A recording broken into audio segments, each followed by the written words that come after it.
अं, सर्वप्रथम तर तुम्हाला धन्यवाद खूप खूप. येस. Thank you madam, thank you.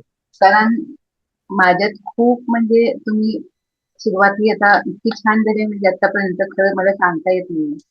पण तुमच्यात आपण जे 7 चक्र रोज सकाळी तुम्ही आम्हाला सांगितले होते मागच्या ह्याच्यात करायला, ते आज हम्म, माझे 2 दिवसापूर्वी पूर्ण झाले माझ्याकडे. हम्म. आणि रोज सकाळी मी मेडिटेशन करते. तुम्ही जे आम्हाला हे दिलेले म्हणजे त्याच्या ते रोज सकाळी उठलं की बेडवर बसून ताबडतोब ते वाचते सगळे.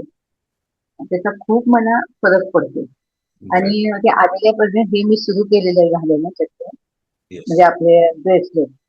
आणि मला ह्याचं आहे तेव्हा मी बाहेर जाताना काळं पण घालते. पण जेव्हा मी मेडिटेशनला सकाळी एक माझा प्रश्न येतो, सकाळी मी बसते मेडिटेशन करायला, त्यावेळेस पटकन कधी मला हे होत नाही, म्हणजे मी त्या ह्याच्यात जाऊ शकत नाही. पण आता जे सगळं म्हणजे पहिला आपला शेवटचं जेव्हा अनार घेतला चित्र, तेव्हा मला ना आज पहिल्यांदा फिलिंग झालं की त्यावेळेस ना स्फटिकाचं मला कलर दिसायला लागला होता ह्याच्यावर, आणि तो असं जाणवला मला जांभळा जांभळा असा. आज पहिल्यांदा खूप दिवसांनी असं जाणवलं म्हणजे, आणि ते येस. नाही, फिलिंग मला आता जाणवलं.